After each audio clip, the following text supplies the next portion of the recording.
ನಮಸ್ತೆ, ನನ್ನ ಹೆಸರು ರವಿಕುಮಾರ್ ಅಂತ. ನಮ್ದು ಮೇಲ್ಕುಂಟೆ ಗ್ರಾಮ ಪಂಚಾಯತಿ. ನಮ್ಮೂರಿಂದ ಅಲ್ಲೇ ಸುಮಾರು 15 ದಿನದಿಂದ ಫಿಲ್ಟರ್ ನೀರು ಕೆಟ್ಟೋಗಿದೆ.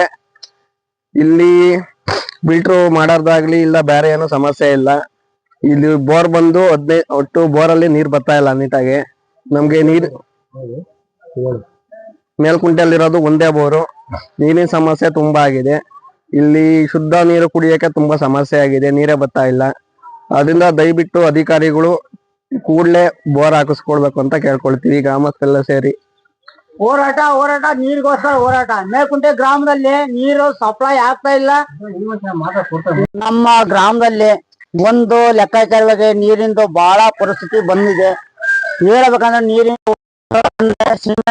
ಇದಾವೆ, ನೀರಿಂದ ಬಹಳ ಬರ್ತಾ ಇದೆ. ಬೋರ್ ತಾಮೂರು ಕೊಡಿಸ್ಲೇಬೇಕು. ಎಲ್ಲೇ ಆಗಲು ನನಗೆ ಗೊತ್ತಿಲ್ಲ, ಯಾರೇ ಆಗ್ಲಿ, ಯಾರ ರಾಜಕಾರಣ ಆಗ್ಲಿ, ಯಾರೇ ಆಗಿರ್ಲಿ, ಒಂದು ಬೋರ್ ಕೊಡಿಸ್ಬಿಡ್ಬೇಕು. ನಮ್ಮ ಮೇಲ್ಕುಂಟೆ ಗ್ರಾಮಕ್ಕೆ ಒಂದು ಬೋರ್ ಬರಲೇಬೇಕು. ದಯವಿಟ್ಟು ಕೇಳ್ಕೊಂಡು ನಮ್ಮ ಹತ್ರ ನಾನು ಬೇಡ್ಕೊಂತ ಇದ್ದೀನಿ. MLA ಸಾಹೇಬ್ರು ನಮ್ಮ ಶಾಸಕರಾಗಿ ನಾವು ಒಂದು ಕರ್ತವ್ಯ ಮಾಡಿರೋದ್ರಿಂದ, ನಾವು ಒಂದು ಅಭಿಮಾನದಿಂದ ನಾವು ಮಾಡಿಕೊಟ್ಟಿದೀವಿ. ನೀವೊಂದು ನಮ್ಗೆ ಶಾಸಕರಾಗಿ ನಮ್ಗೊಂದು ದಯವಿಟ್ಟು ನಮ್ಗೊಂದು ಮಾಡ್ಕೊಡ್ಬೇಕಾಗಿರಂತ ನಾವು ಕೇಳ್ಕೊಂತ ಇದ್ದೀವಿ. ದಯವಿಟ್ಟು ಬೋರ್ ಕೊಡಿಸ್ಲೇಬೇಕು. ಒಂದು ರಾಮಸ್ವಾಮಿ ಅಂತ, ಮೇಲ್ಕುಂಟೆ ಗ್ರಾಮ, ಮೇಲ್ಕುಂಟೆ ಪಂಚಾಯಿತಿ.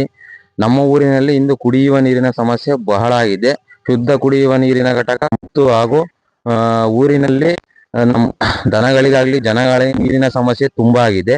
ದಯವಿಟ್ಟು ಇನ್ನೊಂದು ಬೋರ್ವೆಲ್ ವ್ಯವಸ್ಥೆ ಮಾಡ್ಕೊಡ್ಬೇಕಾಗಿ ಕೇಳ್ಕೊಳ್ತಾ ಇದೀವಿ. ಹಾಯ್, ಹಲೋ, ನಮಸ್ಕಾರ. ನಾನು ನಿಮ್ಮನೆ ಮಗ ಭೂತರಾಜು ಅವ್ರ ಮೇಲ್ಕುಂಟೆ ಮಾತಾಡ್ತಾ ಇರೋದು.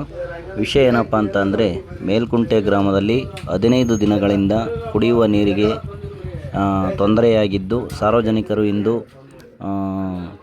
ಶುದ್ಧ ಕುಡಿಯುವ ನೀರಿನ ಘಟಕದ ಹತ್ತಿರ ಬಂದು ಒಂದು ಘೋಷಣೆಯನ್ನು ಕೂಗ್ತಾಯಿದ್ರು. ಆ ಘೋಷಣೆ ಏನಪ್ಪ ಅಂತೇಳಿ ನಾನು ಬಂದು ನೋಡಿದಾಗ, ಕುಡಿಯುವ ನೀರಿನ ತುಂಬ ಪ್ರಾಬ್ಲಮ್ ಆಗಿದೆ ಕುಡಿಯುವ ನೀರಿಗಾಗಿ ಅಂತ ಹೇಳಿ ಕೇಳಿದಾಗ ನನಗೆ ತುಂಬ ಮನಸ್ಸಿಗೆ ಬೇಜಾರಾಯಿತು. ಈ ಥರದ್ದು ಒಂದು ವ್ಯವಸ್ಥೆ ದಯವಿಟ್ಟು ಬರಬಾರ್ದು. ಇಂದು ಕುಡಿಯುವ ನೀರಿಗೆ ತುಂಬ ತೊಂದರೆ ಆಗ್ತಾಯಿದೆ. ದಯವಿಟ್ಟು ಸಂಬಂಧಪಟ್ಟ RWS ಇಲಾಖೆ ಆಗಿರ್ಬೋದು, ಪಂಚಾಯತ್ ಅಭಿವೃದ್ಧಿ ಇಲಾಖೆ ಆಗಿರ್ಬೋದು, ಮಾನ್ಯ ಶಾಸಕರು ಇದರ ಬಗ್ಗೆ ಗಮನ ಹರಿಸಿ ದಯವಿಟ್ಟು ಒಂದು ಬೋರ್ವೆಲ್ ವ್ಯವಸ್ಥೆಯನ್ನು ಮಾಡಿಕೊಡ್ಬೇಕು ಅಂತೇಳಿ ಕೇಳ್ಕೊಳ್ತೀನಿ.